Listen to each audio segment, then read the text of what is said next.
welcome to this deep dive. Today, our mission is, well, it's to decode how a single 1990s startup essentially incubated this incredibly tight-knit group of founders. Yeah, a group that is quite literally reshaping the future of humanity as we speak. Exactly.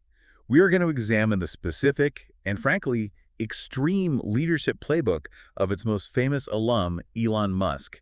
And then we're going to unpack the massive engineering marvel that proves this playbook's ultimate thesis. I'm talking about SpaceX's Starship. It really is an incredible story of how, software mindsets collided head-on with heavy industry. Right. And to map this all out, we are pulling from three incredibly rich sources today. We have an academic paper that analyzes Musk's leadership and business strategy. Which is fascinating on its own. Oh, absolutely.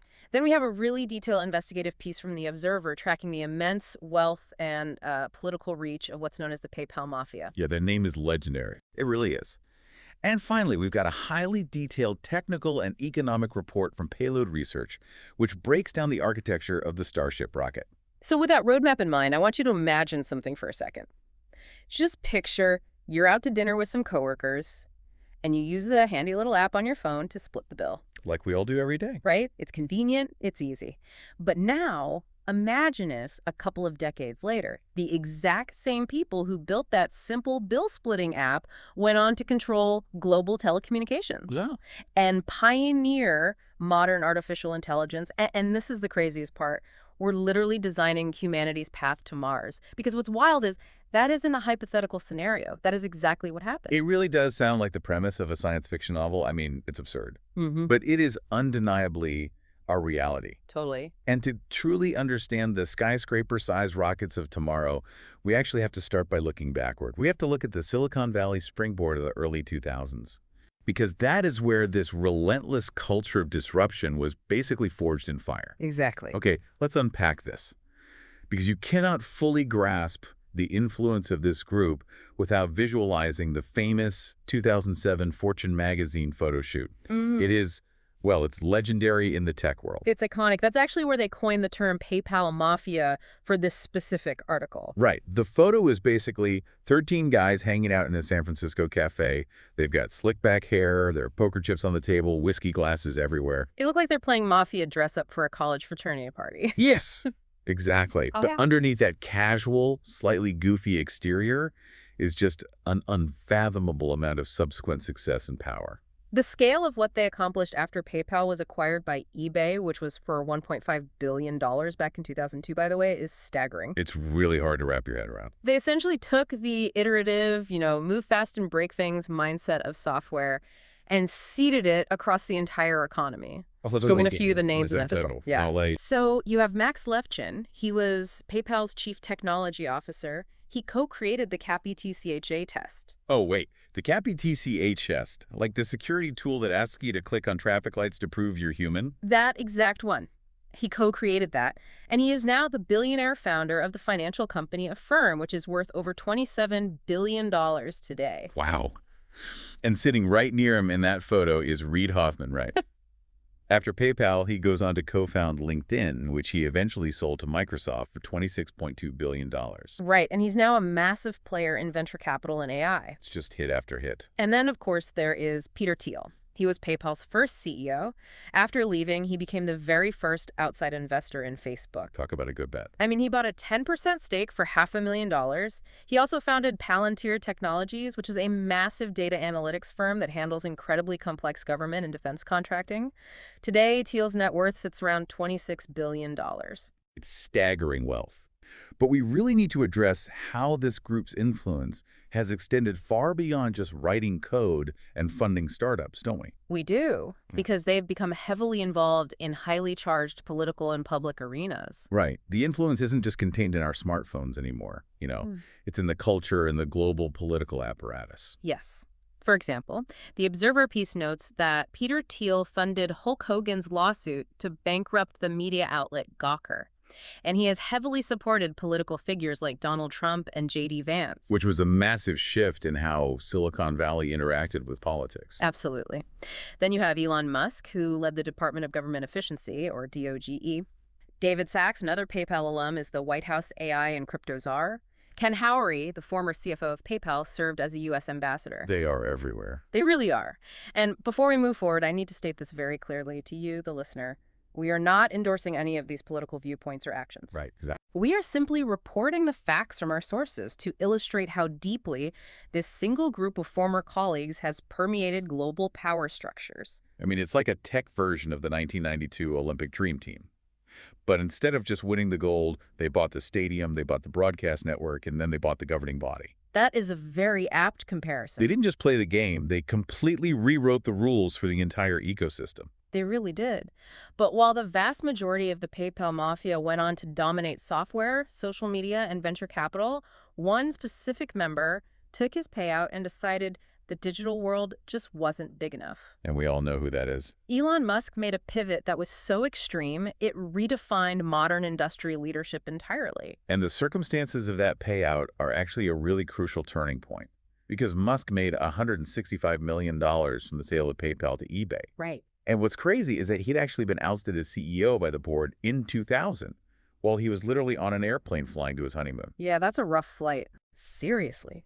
But he stayed on the board, collected his millions when it sold, and then looked around at what the rest of Silicon Valley was doing. And he was profoundly unimpressed by what he saw. The sources give us a great contrast here to explain his mindset at the time. Oh, the Thiel quote, right. Yes, Peter Thiel famously summarized the era by saying, "We wanted flying cars, instead we got 140 characters," obviously referring to Twitter's original limit. It's such a perfectly cynical summary of that era. It is. And Jeff Hammerbacher, an early Facebook engineer, he lamented that the best minds of his generation were just trying to figure out how to, quote, make people click ads. Ouch. But true. Silicon Valley was obsessed with the internet because the overhead was low and the profit margins were incredibly high. Building an app is cheap. If it fails, you just write new code. But Musk goes in the exact opposite direction. He takes his own money he could have easily used to just retire on a private island, and dumps it into the hardest, most unforgiving, capital-intensive industries imaginable. He really did. He puts $100 million into SpaceX and $70 million into Tesla.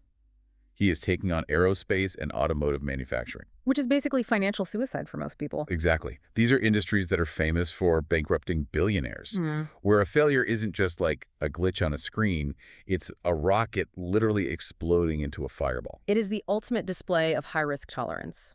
He essentially applied that fast, iterative software mindset to bending actual metal. Which no one had really done before. No, not at that scale. And his strategy for Tesla, which he laid out publicly back in 2006, is honestly a masterpiece of visionary simplicity. A master plan. The master plan. It was basically 4 steps. Step 1, build an expensive, low-volume sports car. That was the Roadster. Right. Step 2, use that money to build a medium-priced, medium-volume car.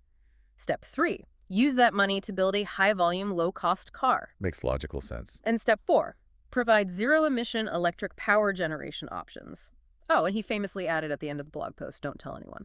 It's brilliantly simple on paper, but actually executing that required a leadership style that our academic source analyzes through the lens of Daniel Goleman's visionary leadership. Yes. Goleman defines a visionary leader as someone who moves people towards shared dreams. Okay, so it's about the big picture. Exactly. It is someone who helps employees see how their individual, often grueling daily work fits into a massive, world-changing picture. Musk clearly fits this mold. I mean, he isn't just selling cars, he's selling the transition to sustainable energy. Right. He isn't just building rockets, he's selling the survival of human consciousness by making life multiplanetary. Okay, here's where it gets really interesting for me, but honestly, also a bit concerning. How so? Well, is visionary leadership just a polite academic term for a toxic workplace that happens to be fueled by survivorship bias? That is a very valid question. I mean, Ashley Vance, in his biography of Musk, basically says, you love Elon or you hate him. There's no middle ground. And the academic paper brings up this wild detail from his early days at his first startup, Zip2. Oh, the desk story. Yes. He was sleeping under his desk and would literally ask his employees to kick me when they came in so he could wake up and just keep working. Yeah, that's intense. Could a normal manager at a mid-level company get away with verbally assaulting employees and demanding 7-day work weeks? Or is this extreme behavior only tolerated because of his bank account and the fact that the companies ultimately succeeded? That is the critical question, and it's something anthropologists and business ethicists will probably debate for decades. I'm sure they will. The academic perspective suggests that the sheer scale of the vision, literally saving the human race, creates a sort of reality distortion field. Employees willingly accept conditions they never normally would because they genuinely believe they are making history. But the survivorship bias is real. You are absolutely right to point that out. We only celebrate this brutal leadership style when it results in a trillion-dollar company.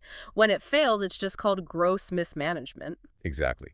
And Gwynne Shotwell, the president of SpaceX, has openly stated that the biggest challenge of working with him is his absolute refusal to accept no as an answer. That's a huge part of his playbook. If an engineer says the laws of physics make something impossible, his response is often to push them until they find a loophole, or, and this happens a lot, he fires them and finds someone else who will do it. Precisely. And that exact refusal to accept no, combined with his extreme financial risk-taking, leads directly to the physical embodiment of his entire philosophy. Which brings us to the rocket. Yes. You want to see what refusing to accept no from the laws of physics looks like? It looks like the Starship rocket. Because this is where the engineering gets absolutely mind-blowing. Our payload research report breaks down the jaw-dropping scale of this machine. It really is hard to overstate how massive it is. A fully integrated Starship, that's the super heavy booster on the bottom and the Starship spacecraft on top, is 121 meters tall. That is actually taller than the Saturn V rocket that took humanity to the moon. And the height is just the beginning. It's the capacity that changes everything. Right. It is designed to carry up to 150 metric tons to orbit while being fully reusable. Now, if they expend the booster, meaning they just let it crash into the ocean instead of catching it, it can carry up to 250 metric tons. That is an insane amount of weight. To visualize that, its payload bay has a volume of 1,000 cubic meters. That is roughly the same pressurized volume as the entire International Space Station flying to orbit in a single launch. Wow. And the way they are building it is so counterintuitive to traditional aerospace. For a long time, the industry standard for lightweight, strong rockets was carbon fiber. Which is very strong, but very expensive. Exactly. Carbon fiber is around $135 per kilogram. SpaceX looks at that, looks at the goal of building a fleet of hundreds of these things and just says, too expensive. So they switched to 300 series stainless steel. A material choice that completely shocked the traditional aerospace industry. Because it's so heavy, right? Right. But stainless steel only costs about $5 per kilogram. But it's not just about the upfront cost. What makes stainless steel brilliant here is the physics. Okay, how so? It actually gets stronger at the cryogenic temperatures of liquid fuel. And it has a very high melting point, which is vital for a vehicle surviving the extreme heat of atmospheric reentry. So it solves multiple problems at once. Exactly. Furthermore, you don't need a pristine, climate-controlled, dust-free clean room to build a stainless steel rocket. Right? You can literally weld it together in a muddy field in South Texas, which is exactly how they built the first prototypes. It's rough, it's industrial, and it just works. But the real magic is under the hood, right? The Raptor engine? Oh, the Raptors are incredible pieces of machinery. The Super Heavy booster alone uses 33 of these engines, and they run on liquid oxygen and liquid methane. But the report highlights the specific engine cycle they use, which is called full-flow stage combustion. Now, I need you to break this down for me, because the report makes it sound like they've captured lightning in a bottle, but the actual mechanics of it are incredibly dense. It is dense, but it is basically the holy grail of rocket engineering. To understand why, imagine trying to mix two thick syrups together in a giant bucket and instantly setting them on fire. Okay, I'm picturing it. Because they are thick liquids, they won't mix perfectly. There will be clumps of unmixed syrup. In a rocket engine, if the liquid fuel and liquid oxygen don't mix perfectly, you get unburnt fuel, which means wasted efficiency and lost thrust. Okay, so liquids are inefficient because they don't mix uniformly. Exactly. What full-flow staged combustion does is completely change the state of the propellants. It uses pre-burners to gasify both the fuel and the oxidizer before they enter the main combustion chamber. Oh, so they aren't liquids anymore when they ignite. Right. So instead of mixing two thick syrups, imagine spraying two highly pressurized aerosols at each other. They mix instantly at the molecular level. That makes a lot of sense. This leads to near-perfect, complete combustion and significantly higher thrust efficiency, but it is notoriously difficult to build because the temperatures and pressures required to gasify both propellants usually melt the engine from the inside out. So it's a materials science nightmare. A total nightmare. Historically, only 3 of these engine types have ever been successfully built. The Soviets tried it in the 1960s, the US government funded a demonstration project in the 2000s, and then SpaceX finally achieved it with the Raptor engine in 2019. And they didn't just build one for a museum either. They figured out how to mass produce them. Yeah, the mass production is key. By late 2022, they were manufacturing one Raptor engine every single day. But even with all that power getting them to orbit, what goes up must come down. And the landing procedure for the Starship upper stage is completely wild. It truly defies conventional aerospace logic. Seriously. When the Starship upper stage re-enters the atmosphere, it doesn't come in nose first like a missile or tail first. It orients itself horizontally, executing what they call a belly flop maneuver. I read about this. It's basically like a skydiver, right? Exactly. When a skydiver jumps out of a plane, they don't dive head first if they want to slow down. They spread their arms and legs out wide to create as much air resistance as possible. Starship does the exact same thing. It's a brilliant way to scrub speed. It uses its massive horizontal surface area to create atmospheric drag, essentially using the air as a giant brake pad to scrub off orbital speed without using fuel. Then, just moments before hitting the ground, it fires its engines to flip vertically for landing. That is a perfect analogy. And for the super heavy booster, the bottom half of the rocket, the landing mechanism, gets even crazier. Yeah, I couldn't believe this part. They aren't just landing it on a concrete pad with legs like they do with their older Falcon 9 rockets. They are aiming for Mechazilla. Right, Mechazilla. Yeah. A massive launch tower equipped with 2 giant mechanical chopstick-like arms. Yep. They are essentially dropping a 71-meter stainless steel skyscraper from space, having it hover, and trying to catch it with giant metal chopsticks. It sounds made up. It sounds less like aerospace engineering and more like a scene from a Godzilla movie. But why do it this way? Why not just put landing legs on the rocket? Because of the ruthless math of payload mass, landing legs that are strong enough to support a 71-meter skyscraper falling from the sky are incredibly heavy. That makes sense. If you put those legs on the rocket, you have to carry that dead weight all the way to space and back. Every ton of landing legs is a ton of satellites or cargo you cannot launch. It ruins the economics. Exactly. So SpaceX's solution, leave the legs on the ground. By moving the landing hardware to the launch tower, the chopsticks, the rocket itself becomes significantly lighter, which dramatically increases how much payload it can carry to orbit. So the chopsticks aren't just a stunt.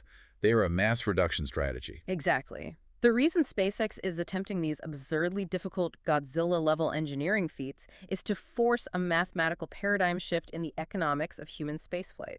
Complete rapid reusability is the only way to make humanity a multiplanetary species. That is the core thesis, yes. Well, let's look at those economics, because this is where the math just rewrites the rulebook. Right now, a dedicated mission on a Falcon 9 rocket costs about $3,000 per kilogram to get to orbit. Which is already the cheapest ride in town, by far. But Starship's goal is to plummet that cost to below $200 per kilogram. SpaceX hopes that eventually the marginal cost to launch a fully reusable Starship could drop below $10 million. To understand how a rocket the size of a building could cost less than $10 million to launch, we have to think about commercial airplanes. Okay.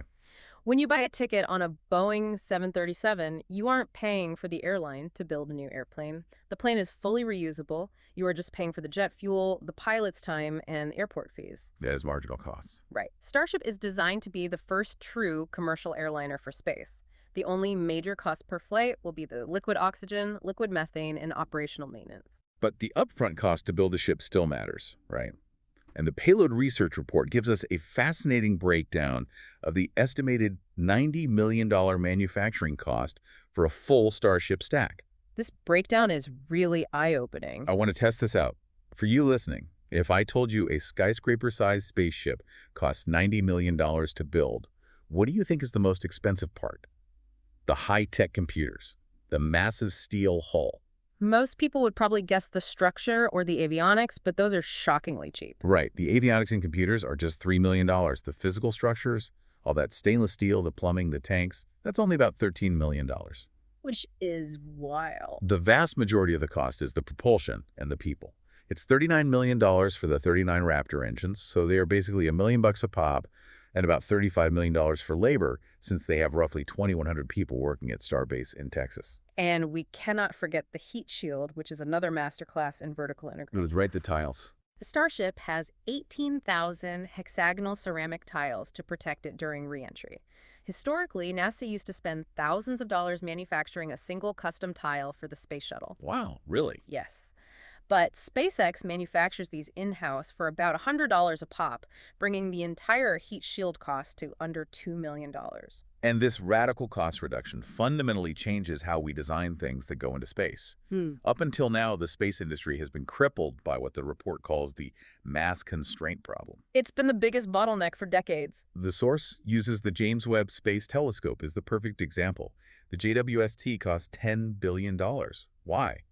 Largely because engineers had to spend years and years inventing incredibly complex ways to fold the telescope up like origami, Right, and they had to use exotic, lightweight materials. just so it could fit inside the strict weight and size limits of a traditional rocket. Precisely. To use another analogy, traditional spaceflight has been like packing for a long vacation using only a tiny, hyper-organized carry-on suitcase. That sounds stressful. It is. You spend days agonizing over every single ounce, rolling your clothes perfectly, leaving things behind. Starship ends that era. Starship is like someone pulling up with a massive U-Haul moving van. You just throw everything in. Exactly. If launch costs drop to a rounding error, space companies no longer have to spend billions optimizing for weight. You want to send a space telescope, don't fill it up, just build it out of heavy, cheaper materials, leave it fully assembled, and put it in the Starship U-Haul. We are moving from an era of mass scarcity to an era of mass abundance in orbit. So what does this all mean? Because I have to push back here for a second. Okay, go ahead. If the cost to launch drops this dramatically, aren't we just opening the floodgates for orbital clutter?